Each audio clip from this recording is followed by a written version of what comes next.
Welcome to Talking Points. My name is Dr. Stephen E. Gardner, and this segment, I'm going to open up something brand new. I know that we've been talking about the words of Jesus matter, and we're going to come back to that. We're going to come back to the words of Jesus matter because they always matter. And there's a lot of truth that's still yet to be shared regarding the words of Jesus. But this is Black History Month, and a lot of things are being said about Black history this month. Some things are being said that once this month's over, we forget about. But Black history is an ongoing narrative whereby those from the African diaspora have a part to play in the formalization of our world and the contributions, especially to America and other places where we have been colonized or other places where we have been subjugated to the powers that be. In today's talking point, I want to talk about something that I think that we all need to hear. I want to talk about things that matter from women of the African diaspora. Women of the African diaspora. And in today's segment, I'm going to look at some uncommon quotes to live by in part one.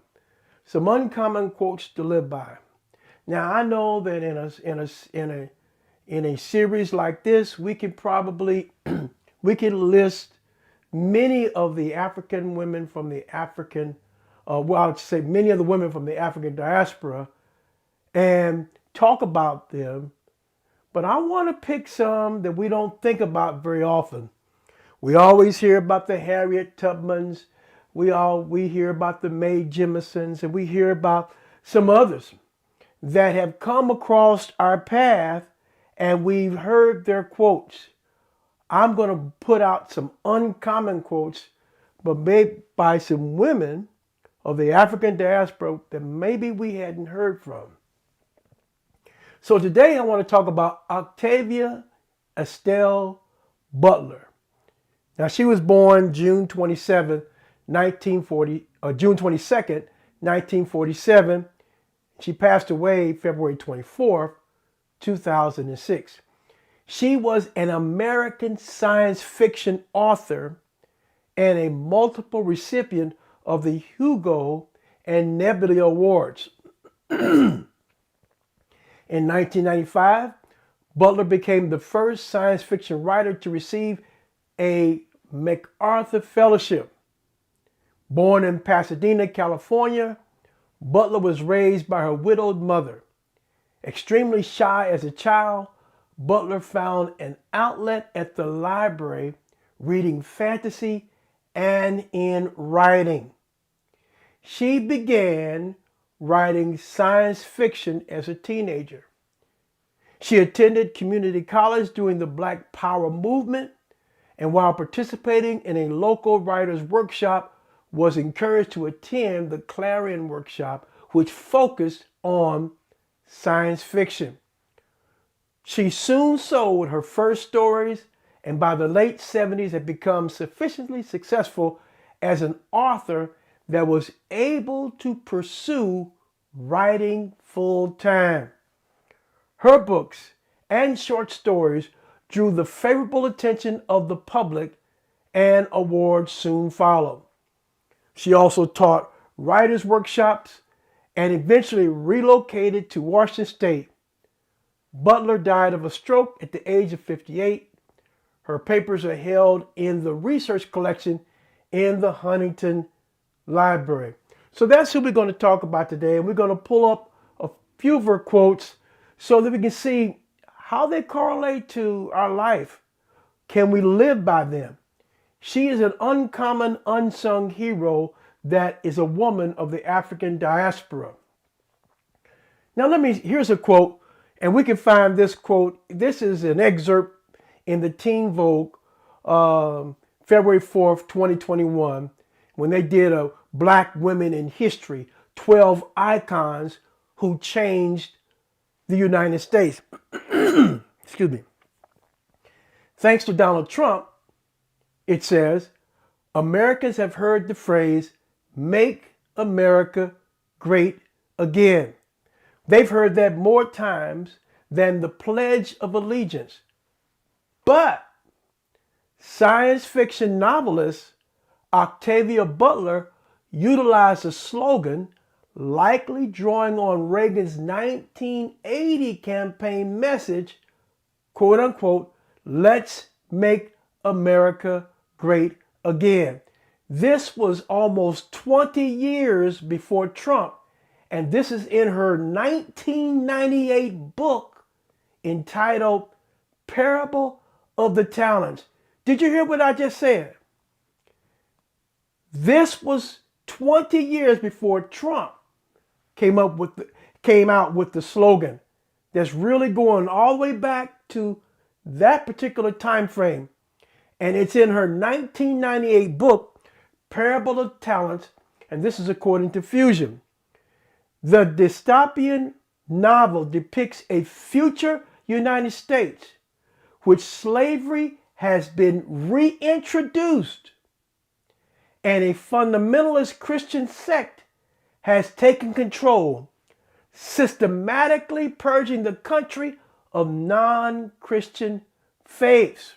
Now let's just talk about that for a moment before we go on and read the rest of this excerpt here. In 1998, in her book, Parable of the Talents, she spoke about a United States in which slavery had been reintroduced. Interesting, almost prophetic, and a fundamentalist Christian sect has taken control. Furthermore, almost prophetic, systematically purging the country of non-Christian faiths. This woman's writing had insight into a possible future that we're currently seeing. We're currently seeing breadcrumbs or ideas that are definitely leaning toward the subjugation of people again that have been dominant and been enslaved in this country. Now, my point is her insight. And this is why we have to take the time to look at people that are unsung. And here's a woman that is an unsung hero who happens to be a writer that has a prophetic snapshot in her novel as to how things are shaping up. And we have seen how things have been the last 4 years, and we've seen how things have been, under the banner of Make America Great. The idea is we've seen the alignment between politics and evangelicalism. And we've seen how that, in essence, is keep creating a narrative that is really not so much is liberating, but more so subjecting people to an idea that does not give people the right of choice, but this is the way you are supposed to think, and this is what you are to think. Butler was also an award-winning black writer, the first science fiction writer to be awarded the MacArthur Fellowship, also known as the Genius Grant, among other awards. And that was reported in the New York Times. Well, what are some of the things did she say? We've looked at this piece that came from her book, The Parable of the Talents, where the idea is actually in there about let's make America great again. We've looked at some of the things that we're currently faced with. Now, she passed away in 2014, and there are things that we're currently faced with as a society from a sociological level. Things that we should think about. And unless we're careful to change, guess what? History will repeat itself, and we'll find ourselves, instead of moving forward, we find ourselves moving backwards. Let's look at something here. Here's a quote by Octavia Butler. All that you touch, you change. All that you change changes you. The only lasting truth is change. God is change. Our reflection from this is simple. This is from another one of her books called The Parable of the Sower. Can you kind of see how that she has entitled some of her books based upon what? The words of Jesus. This quote can be found in her book entitled The Parable of the Sower. And in the book, Earthseed is a fictional religion based on the idea, quote unquote, God is change. Earthseed also promotes a belief that the destiny of the Earthseed is to take root among the stars. The destiny is necessary because eventually we will outgrow Earth. That is, use up all of its natural resources. The central verse of Earthseed is given in the following. Consider whether you're a human being, an insect, a microbe, or a stone. This verse is true. All that you touch, you change. And all that you change, changes you. The only lasting truth is change. God is change. Now as we think about that, isn't that true? Change, all that you touch changes. And all that you change changes you. Many of us don't stop and think about some of the philosophical aspects or even some of the metaphysical aspects as to our connection as a human race. We just kind of rush through life and we don't pay attention to what we see on the side unless we catch it out of our peripheral view. But there are things that have been there all along if we just slow down the process and take the time to reflect. If you was to drive from here past your favorite forest or park, as it were, you're only going to see certain things. But if you take that same trip by foot or even by bike, you're going to find yourself seeing things that you haven't saw before. And one of those truths is what changes you. All that you change changes you. All that you touch, you change. And if there is a lasting truth, guess what? It's change. And one of the things that I've come to know personally, and many of you that are following, is that God is change.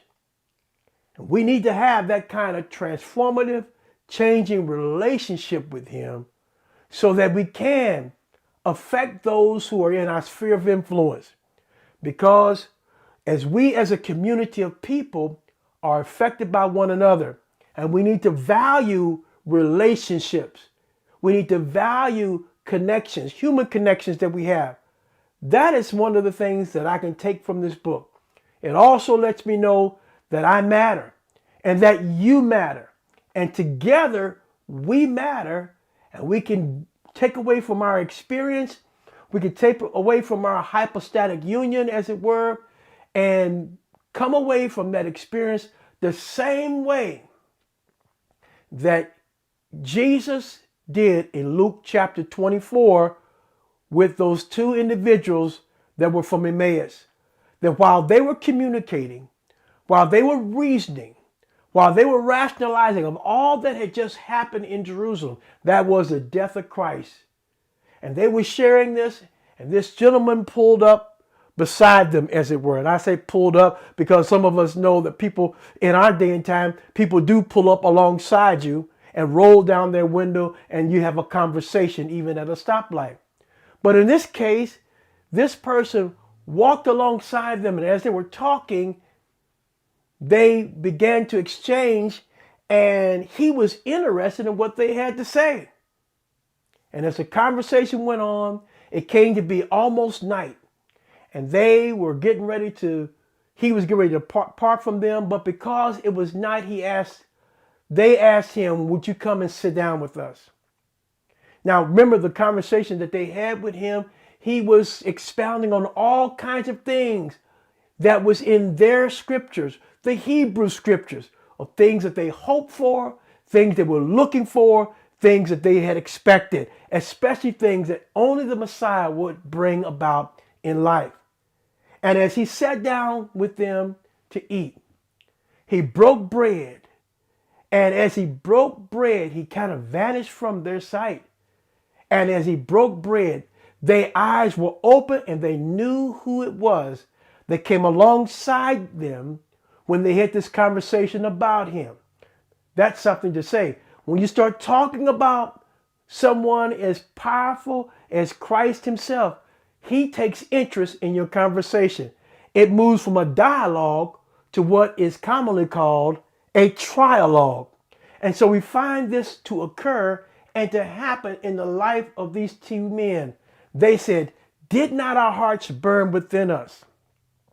As he opened to us the scriptures and he expounded upon them. That connection, that human connection, they were changed by it and they were changed forever. Human connections, when we have conversations and communication with other people and take the time out to have these kinds of dialogues and to begin to talk, I'm changed by what is happening in the moment. And that is one of the most powerful things that can be taken from this particular thought or reflection by Octavia Butler. At least that's one of my versions. Maybe you have something that you can take personally and subjectively from that particular quote. Let's move on a little bit further and let's look at another quote. Civilization is the way one's own people live. Savagery is the way foreigners live. Now, this quote is found in her book, Wild Seed. However, one can make inferences of what this means today. What this means in terms to live by or to learn from.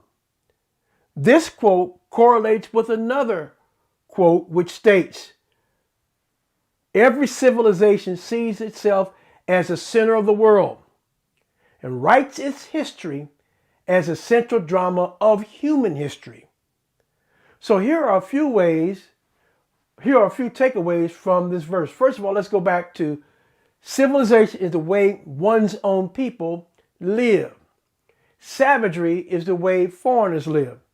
Now that's an idea that I see very common as we are in America. We have this pride about ourselves as being a democratic society, as if God himself have blessed us with the most efficient way of living. But the most efficient way of living is what Jesus taught, and it wasn't democracy. It was the kingdom of God. But that's for a different story at a different time. So one of the prides we have here is to look at other people who are not like us and have the tendency to demonize them. Not only do we do that with other countries, but we also do it even within our own neighborhoods, our own sphere of influence, that we see how we live over here. You know, this is the way it ought to be. This is civilized. This is civilization. But those people over there, guess what they are? They're savages because they don't look like us. They're savages because they don't talk like us. They're savages because they don't believe like us. That's one takeaway. The other takeaway is this exact quote that correlates with it. Every civilization sees itself as a center of the world. Tell me that we don't, as Americans, think like that. Whether we are raised to believe that way or whether we just believe that way. We as a civilization see ourselves many times as a center of the world. And we write our history as a central drama of human history. Speaking of writing our history, there are certain things that have been excluded from our history that we need to know about people from the African diaspora. Not a sanitized narrative to make other people feel comfortable and to make our American history palatable, but the truth. And sometimes the truth is painful, but Jesus said, and you'll know the truth, and the truth will make you free. My last reflection by Octavia Butler is this one.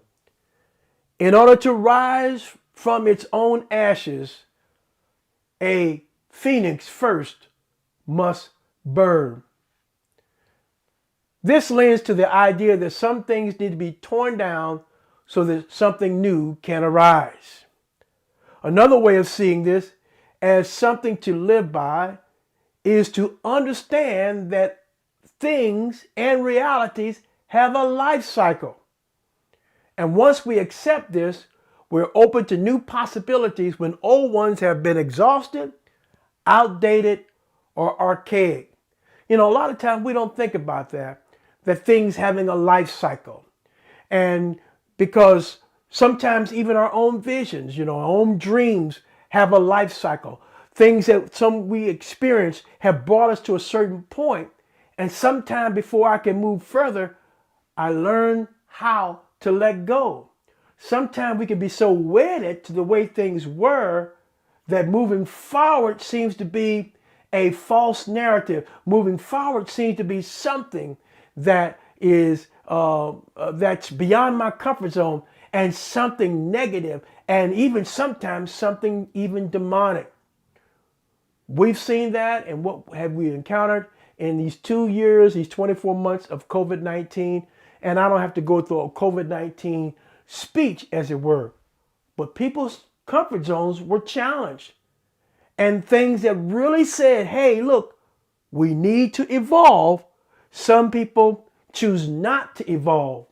Remember, as long as, and I'm using a biblical narrative, we find it right there in Noah's day, when Noah had what? He had been telling his story. He had been telling his side of the story, his narrative, his divine inspiration for what? For 120 years. That the way you see things happening now is going to be different in the future. I see a rain coming from the sky, which we knew at that time, at least from the biblical narrative, that there was a water that came up from the earth. So he was speaking something foreign. He was speaking something that challenged the status quo. He was speaking something that they were not willing or ready to embrace. And so they considered him to be foolish. They considered his elevator not going to the top floor. They considered him as an outsider with his way of understanding. And they demonized him. But guess what happened? When it began to rain and it was time to get on the boat, guess who got left behind? Guess who was excluded? All the ones that didn't get on, all the ones that had the opportunity and the possibility to shift their paradigm, to move with the wind, take their sail of faith and let it catch the wind of God's new direction that he's breathing. Now you can take that wherever you like, because that is our current context. And sometimes we have to understand that things have a life cycle.